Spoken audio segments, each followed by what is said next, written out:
everybody. It's Kyle. What a long ass holiday season it was. I don't know how you guys feel about it. I mean, don't get me wrong, man. I had a great time. It was really cool. We had a lot of fun. We had some great times out together as a family. And then we had a family game night this past weekend, and that was awesome. So I can't complain. Plus some nice sales during this period too. But yeah, it just is so much stuff going on, and it's that whole gigantic buildup leading up to it, and then boom, it's over with. And I'll tell you, I was pretty grateful. I was talking to PP. He was very grateful it was over too. Again, it's not because we hate the holidays. It's just because it's just kind of madness, man. It's just kind of madness. And people who are already inconsiderate turds become bigger inconsiderate turds during that time period. There's no two ways about that.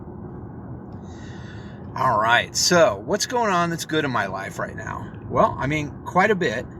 And I'll get into specifics on some of the things that I'm into right now later on. Now, I did record an episode, or I thought I did. I've been having kind of problems recording stuff while I'm driving, trying to use my phone and the glasses and or anything besides the dedicated microphone, which I just need to start just bringing it with me again, my Zoom, because first of all, it's better sound quality. And then second, it works every time. So as long as it's got batteries, it's going to work. But yeah, I recorded another episode, and that's what I'll talk about at the top here. But everything that's going on is really good in my life. My life's great. And, my daughter's got a huge swim meet coming up. It's an invitational deal for Missouri, and down in Columbia, Missouri, where the University of Missouri is, or Mizzou. And so we'll be going down to that to watch her swim. Her brother's going to come along, and her boyfriend, and my son's girlfriend will also be coming. So she'll have a pretty good crowd there cheering her on, and that's cool. I mean, that's going to make her feel real good and make her very confident. So she's been swimming really, really good this year. And so it's exciting to go see her swim, because she's got a little more pride in what she's doing this year. And she's focused on it. So that's good. Very good. But anyway, what I had recorded that previous episode about is that, and it was going to be a special report, but I'll just talk about it right here. The other night, in the last weekend, it was kind of late, and things have been going on and everything, and kind of ran out of time. And I hadn't eaten anything for dinner, and my wife just wasn't hungry. And a lot of times when one or the other of us isn't hungry, it's kind of hard to decide what to go eat, if eat at all, or it'll just be forgotten that we haven't eaten. Meanwhile, one of us is kind of starving, and we're so accustomed to eating dinner or meals with each other that, it's I don't know how to explain it. When you've been together as long as we have, you eat meals together, and when you don't, it's kind of weird. So I hadn't eaten anything, and the next thing you know, it's like past 9 o'clock at night. And I was like, yeah, I haven't eaten anything. And she's like, oh, I mean, go get something to eat or whatever. So I ended up going to 54th Street, or 54, they call it now, I guess. And it's always good. It's a corporate restaurant, which I usually don't care for, but that one's kind of an exception. It's really good. I've been to a lot of different restaurants like that, but that one kind of sticks out, and in a good way. So I went there, and I said, okay, yeah, I mean, I'll go get something to eat, and I'll have a drink, and and then I'll come home. And I got there, and as usual, there's some moron up at the bar talking way too loud. He's had a few bowls of loudmouth soup by the time I get there. And anyway, I kind of ignored him. He was being ridiculous, and kind of laughed it off. But I started talking to a couple people around me, and then this young guy came up and sat on the corner. So he was in the only single seat around by us, and we started talking. And long story short, he's a fucking Nazi. I mean, seriously, man. I didn't realize it at first. We were talking about how things are too politically correct these days. And I don't disagree with that. Like, you know, we all have to be able to laugh at ourselves. And I understand, you know, there's a fine line on that deal. And especially right now, it's less of a fine line. There's just a line. But you can push it too hard with comedy and stuff. But yeah, I mean, sometimes people are a little too touchy on these things, and it's kind of ridiculous. It's frustrating. As someone who enjoys comedy and comedians, it can be difficult to find something that's truly funny anymore because people don't push the boundaries, you know. As a comedian, I believe you have to laugh not only at others, but you have to laugh at yourself. And that's kind of what all the greats have done. And so we were talking a little bit about that, and it was pretty interesting. But then at some point during the conversation, he made a comment that no shit was exactly like this. Oh, you mean that they were trying to hide that because they're Jews? And I was like, whoa, bro. What did you say? And then he kept just ribbing about the Jews. And then he started making comments about how black people aren't as smart and shit like that. And I was like, oh my God. And long story short, I guess his dad's a regular at that bar or whatever. He goes up there a lot. And I'm assuming he's an older man. This kid was only like maybe 27, 25, 27. I can't remember what he said. But, you know, he got all this shit from his dad, and he was straight out saying that you know, that's what his dad says is this stuff against the Jews. And I was just like, dude, you know, I mean, you do what you want with your life, but you got to be thinking for yourself, man. I said, you know, I grew up around racism too, and hatred, but I choose not to hate, and I choose not to be racist. I mean, we all have eyeballs. We can all see that people are different, and cultures are different. Society, you know, there's different types of societies, and, you know, but there's no room in any of it for hating. And he just wasn't going for it, man. He was still just cracking on the Jews. And, you know, finally I said, well, you know what? My first wife was Jewish, actually. He's like, oh. And I go, yeah, so maybe you can fucking quit saying that. How's that sound? And pretty much we didn't talk a whole lot after that, but it was horrible, man. I mean, there were a lot of black folks in that bar, sitting at that bar. I really wanted to turn to him and go, hey, man, this guy's saying you guys aren't as smart as us because we're white and you're black.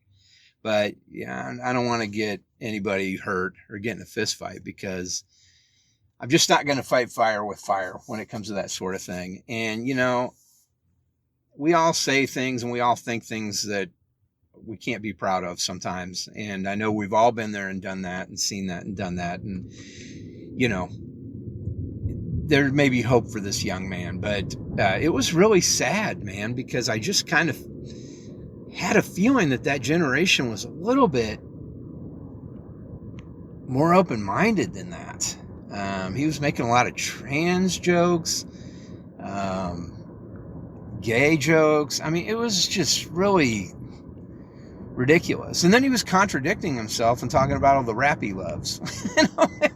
Dude, you were just ripping on black folks just a minute ago. What the fuck are you doing? But it was something else, man. It really kind of left me very sad that I honestly believe there's one big orange reason that these younger folks in society are kind of taking to this hatred as a format of their lives.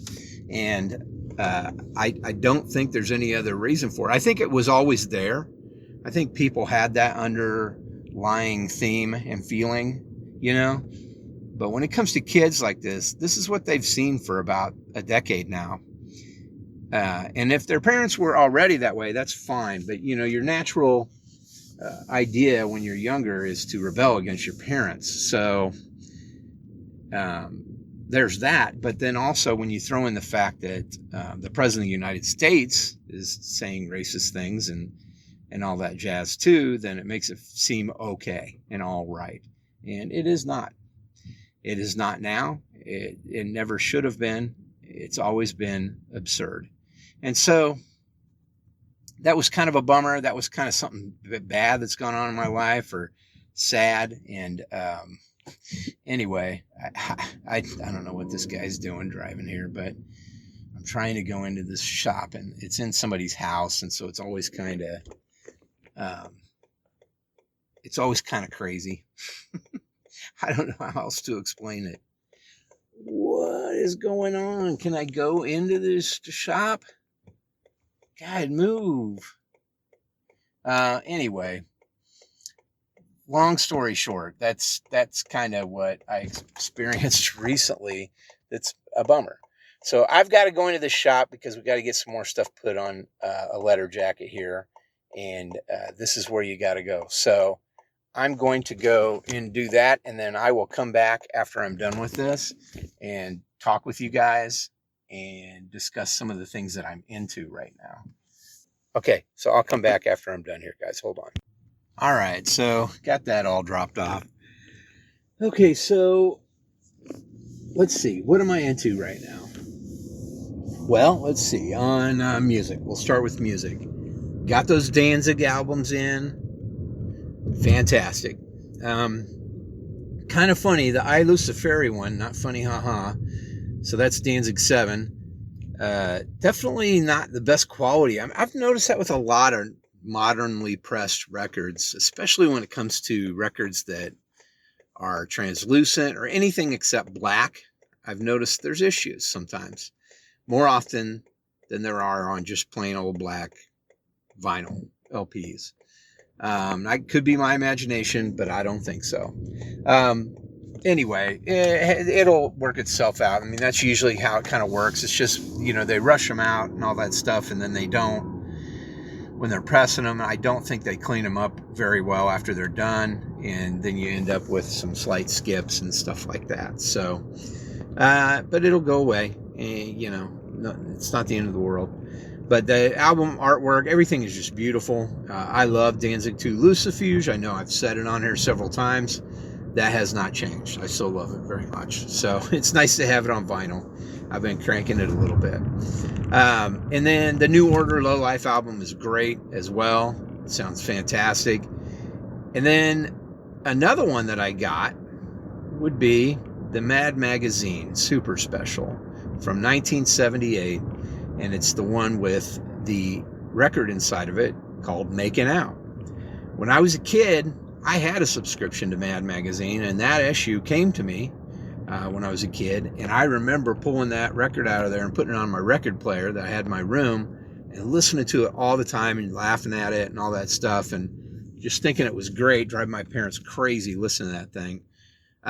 So when we saw the opportunity to get a copy of that, and man, this thing is in cherry condition, this magazine.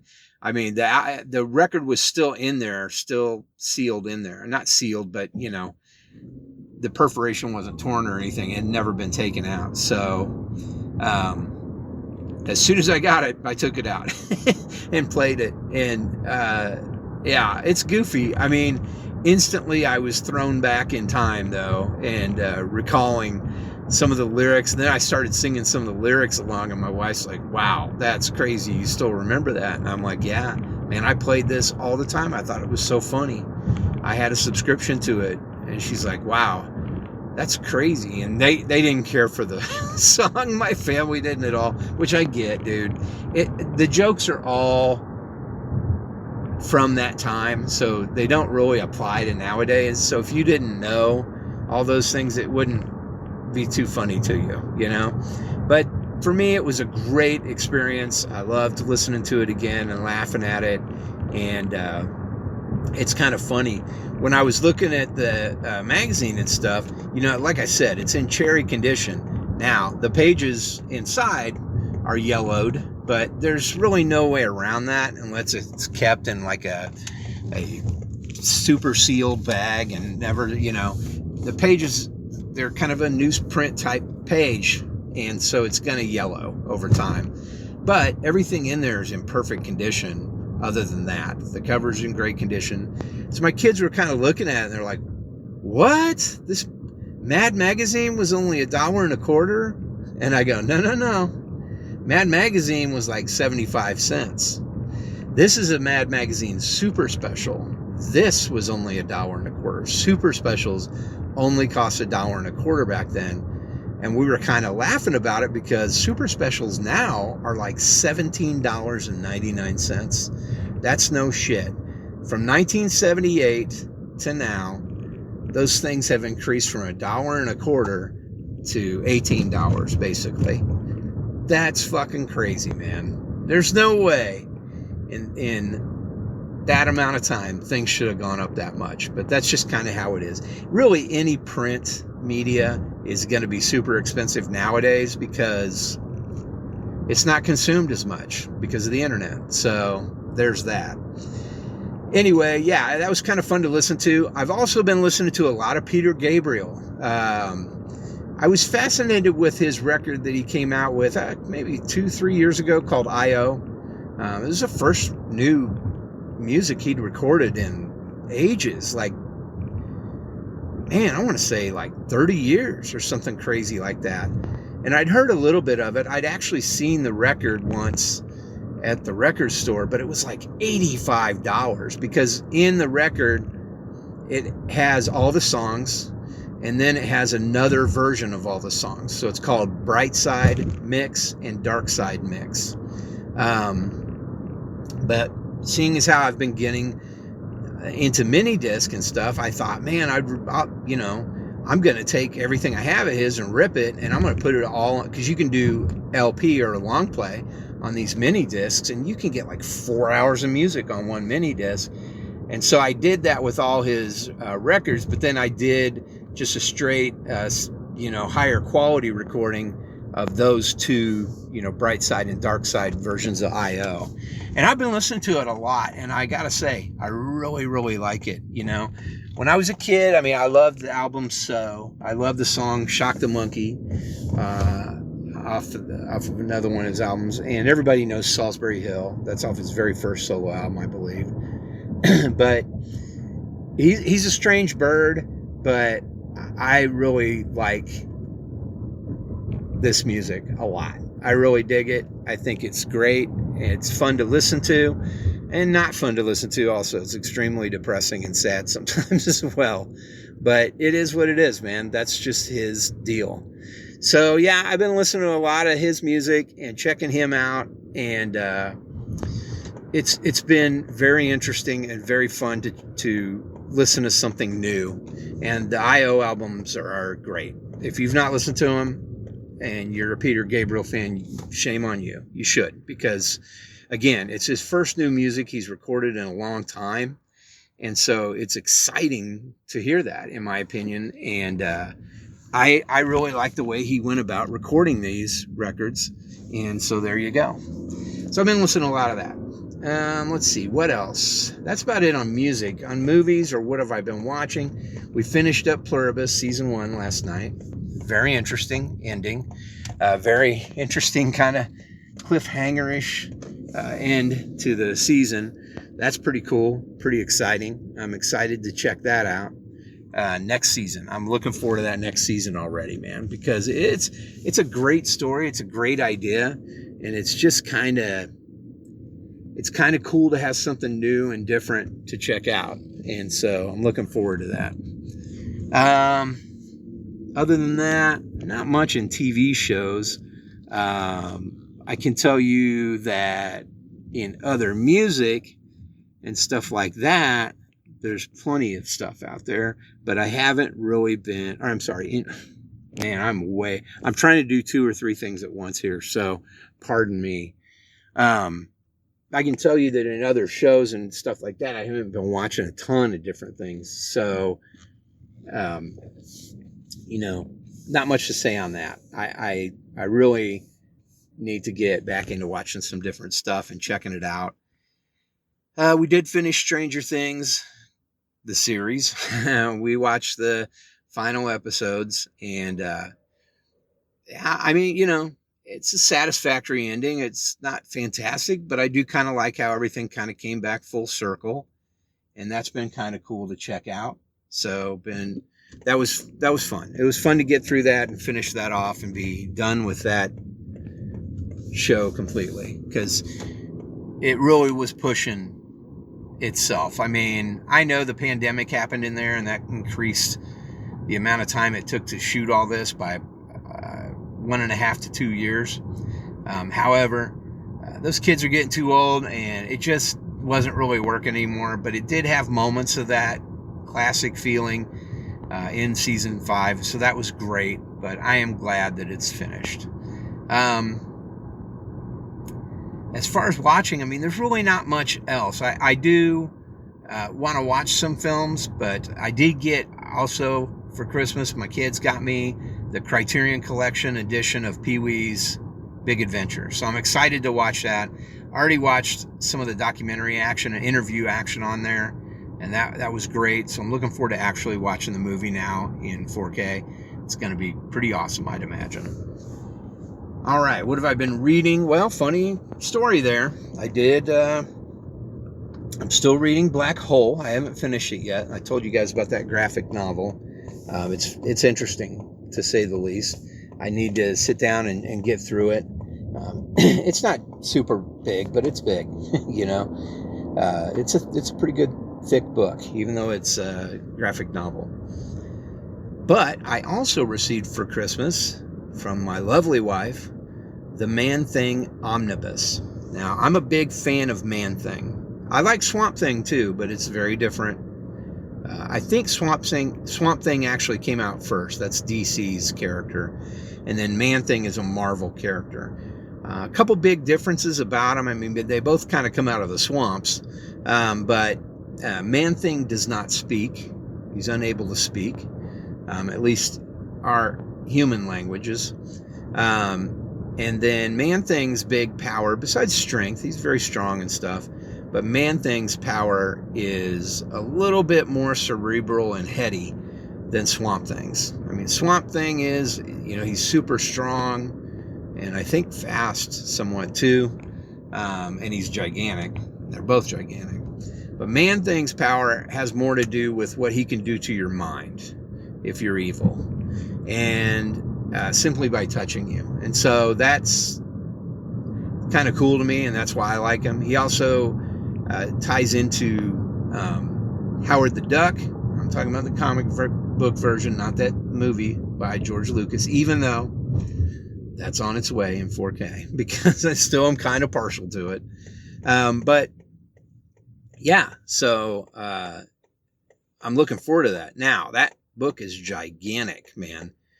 It is probably 3 of, and I'm talking about thick, 3 of the Black Hole books stacked on top of each other. Way bigger. Way bigger. Yeah. Interesting. But, yeah. So, it's not a book I'm going to be able to lay in bed and hold up with my hands and read, because it's literally so heavy. I don't know if you could sit there and frickin' hold it that long. Your wrists might snap off. And I'm being funny, and I'm also not being funny there. It is a big book. It is a tome. If you know the word tome, it is definitely that. All right. But I'm still looking forward to it. It's going to be great to check out, and I'm so happy she got me that. Now, this is only up through the 80s, I believe. There's another Man-Thing Omnibus, I believe, that has some of the newer stuff. But there's not a lot of newer stuff with Man-Thing either. I mean, they have had new issues of different series as recently as within the past 5 years. But you could have a pretty small trade paperback that would cover those. I think they're 5 or 6 issue series. I still love the character, and he's one of my favorites. For me, for comic books, he's up there with, Punisher. I was a real big Green Arrow fan for a while. Iron Man, definitely an Iron Man fan. And I mean, that's really about it. I did like Spider-Man when I was younger, and I've always loved Superman and Batman, but the ones that I really read heavily were Man-Thing, Iron Man, and Silver Surfer, and Punisher. I love Punisher. So, yeah. But anyway, Man-Thing's up there. He's up at the top because he's a very obscure character too. A lot of people don't even understand him or know what he is. They just see some blob of green swamp mess. So there you go. Anyway, so yeah, that I got that as well. And I plan on reading those, you know. Other than that, I mean, there's not a ton of stuff. I did get some new audiobook action. Let me take a look at what that is. But, you know, I haven't been listening to a lot. I just have gotten some. Oh, I got a book called Pleasant Dreams, which is by Robert Bloch, Bloch. If you don't know who he is the guy that wrote the original novel Psycho that Alfred Hitchcock's film Psycho is based on.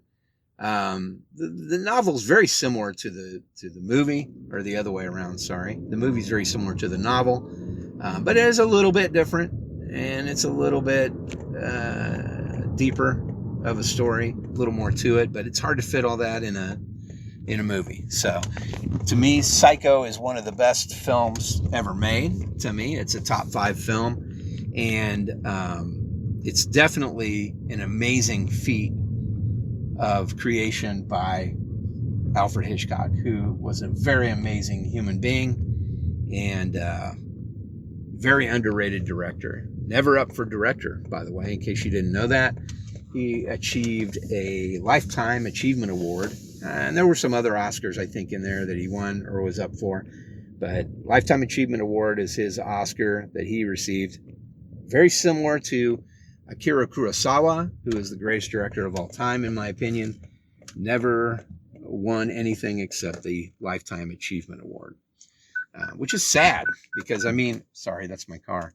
Because those are two of the greatest directors to ever live, and they created so many things that changed everything afterwards. It's just a bummer they didn't get more notoriety for what they were so amazing at, and for what they did. That so many directors are born from what these men created.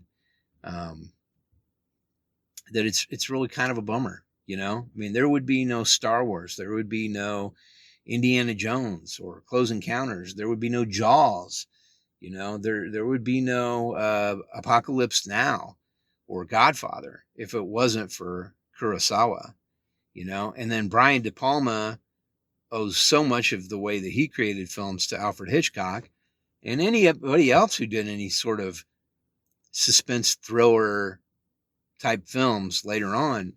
It all comes from Alfred Hitchcock, man. And to me, Psycho is an amazing film simply because he couldn't get the budget. So what happened is he was in the airport, and his wife, he called her before he left the airport to come back to the United States, I believe, or maybe the other way around. He was going from the United States back to England, and his wife, they were talking on the phone, and she said, "Hey, I read this book. You need to read it. I think it would be an amazing film." And it was called Psycho by Robert Bloch. And so he was able to get a copy of it in the bookstore in the airport, and he read that on his way home to England, and immediately decided he was going to make a film of it. Well, no one really wanted to fund it. No one wanted to produce it. No, motion picture company wanted to have their name on it because it's pretty rough. I mean, nowadays it's no big deal, but in 1960, it was a huge deal what was being shown and talked about and portrayed in this film. So no one really wanted anything to do with it. So what he ultimately ended up doing was taking his crew from the Alfred Hitchcock show, or Alfred Hitchcock Hour TV show that he did here in the United States, and he shot that whole film for $1 million. And it ultimately ended up being one of his biggest films of all time, and it's definitely my favorite. So check it out if you haven't had a chance to see it. The original, not that remake thing. from the late 90s, early 2000s. No, not that. I'm talking about the original film. All right, so the book that I got was written around that time. It's called Pleasant Dreams. I think it was either a book before Psycho or right after, but it's a compendium of short stories by Robert Bloch. And so I've just started listening to that. It's interesting. It's very different. It's more of imagine a compendium of stories by Stephen King or Joe Lansdale, someone like that, Peter Straub, that kind of writes that kind of horror/crime stuff. That's more what it's like, but it's very interesting. I'm listening to it. Don't have a lot of things that I'm doing out there outside and stuff where I have time to listen to it, but I've listened to some of it, and I'll definitely, at the very latest, finish it off by this summer. When I have to start mowing again. All right. Well, what have I been playing as far as games go? Not much. We did move our Arcade 1-Up sit-down Pac-Man table upstairs in the front room. My wife and I talked a lot about it, simply because it wasn't being played. It was downstairs. Nobody really had touched it. And so we moved it upstairs, and we have it in our front room now so that nobody can play it there and nobody can touch it. That's not fair. Really, what's gone on is right when we moved it upstairs and everything was right around the same time as Christmas. So the Christmas tree has kind of taken up all that room, and nobody's been playing the Pac-Man machine. But we will. We just haven't been in a spot. It's still a lot of winter to go, and we'll be stuck at home. I would imagine that's when we'll get into playing it a little bit more. So, pretty fun there. But other than that, not a lot of gaming. I really toyed around with the idea of a couple different things, but I need to sell some things first. But I will kind of tell you what they are. Atari, or whoever makes Atari stuff, I'm trying to remember who I think it's called My Arcade, the company, and they sell those little machines, little handheld machines in, various stores, big box stores, or even like Walmart or Target, that kind of place. Best Buy, I think. Nebraska Furniture Mart has them. They sell those little arcade machines that go in your pocket, and even some of the little arcade machines that look like traditional arcade machines, but they sit on a table. They're pretty small. They sell those. Well, they made an item from Atari called the Game Station Go. And it's a full handheld, more along the lines of like a Switch or a like my Asus ROG Ally, or like the the Steam Deck, kind of like that. But it has all their Atari console games all the way back from the 2600 forward. It also has some more updated stuff, kind of reimagined versions of Galaga and Asteroids and Space Invaders, that kind of stuff. Even, what was the one that I saw in there that kind of blew me away? I don't know. It doesn't really matter. But it has all those too. It's Wi-Fi connected, so you can download updates and stuff like that. And you can also download different games that aren't available on there yet, that you can purchase. So it's really a cool device. I've watched a lot of videos on YouTube about different people playing it, and it's really cool, man. I really would like to get one, and I probably will eventually. But right now, I've got so many handhelds that's just not in the cards, man. I need to sell off one of these Neo Geo Pockets, not Pocket, Neo Geo X Gold or whatever it is. I have the full set that includes the console that you plug it into, that's plugged into your TV, and the giant arcade stick, and the portable. And I also have, in addition to what that came with, I have an additional cartridge that has a bunch of games on a little SD card. So that's really cool. I really like that, and I want to keep that full set. In addition, when I bought the second pack of all the games, it came in a big cartridge case like the old Neo Geo games, but that contained a couple different things, including a cartridge with all those new games, an adapter so that you can charge it through regular USB-C, and an additional portable unit. So I have that, and then I have the portable unit that came with the system I bought, and the Fatal Fury, I think it is, cartridge that came with, and I have the that full system in addition to the Fatal Fury card, and the portable system came with that setup I was talking about that you hook to your TV.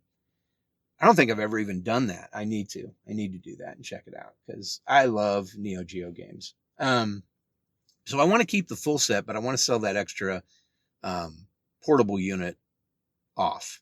I don't need it. So I'm going to be looking at doing that. Probably sell that on eBay or something, make some cash for that. And just get it out of the house. I don't need it. I don't need two of those. And then I have an Odroid Go, I think it's called, which is a system that came in pieces that you actually assembled. And it's a you know, there's all kinds of different game systems on that thing. It's an emulation system, but Odroid Go, I think is what it's called.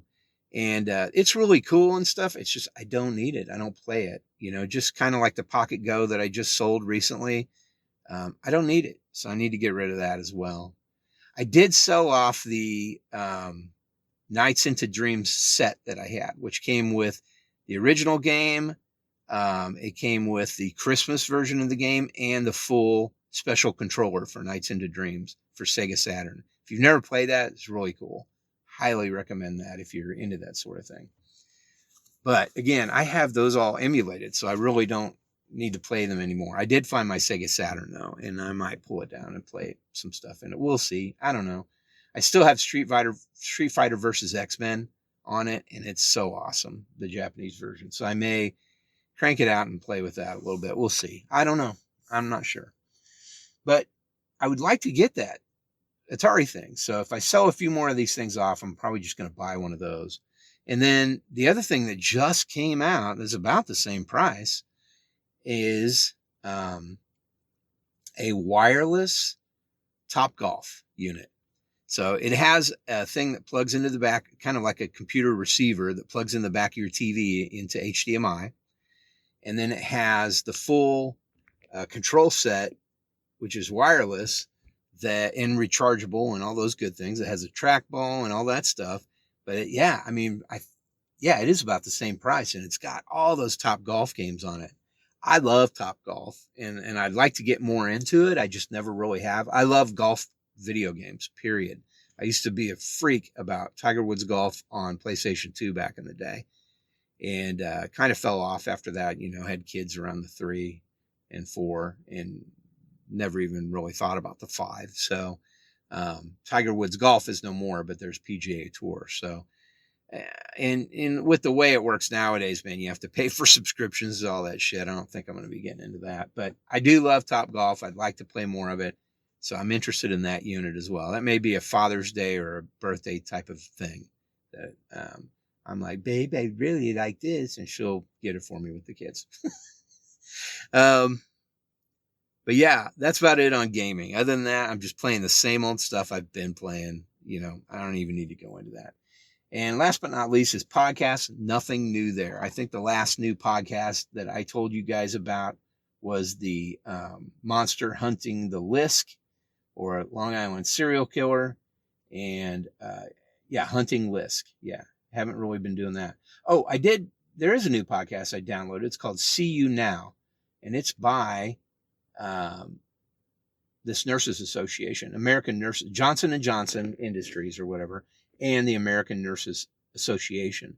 Pretty cool. If you've not heard that, it's really cool. I heard about it and saw something to do with it because I was researching stuff for my daughter, because she's in the nursing program in high school right now as a senior, and she's going directly into a university nursing program coming next fall of 2026. So that's what got me into it and interested me in it. And yeah, it's great, man. Give it a listen if you get a chance. That's all I got, guys. I know it's a little bit long-winded. Sorry about that. Sorry, not sorry. Because that's just kind of how this show goes, as you know. All right. I appreciate you guys listening. I will catch up with you guys next time in about 2 weeks. There'll be a new episode of Hawk Picks. next week that concerns the reselling stuff. But that's all I got for now. Hey, if you're around in my neighborhood and you come by, I mean, we got a lot of really pretty lights up still. We'll be taking them down pretty soon. But do me a favor, watch it from the street and get off my lawn.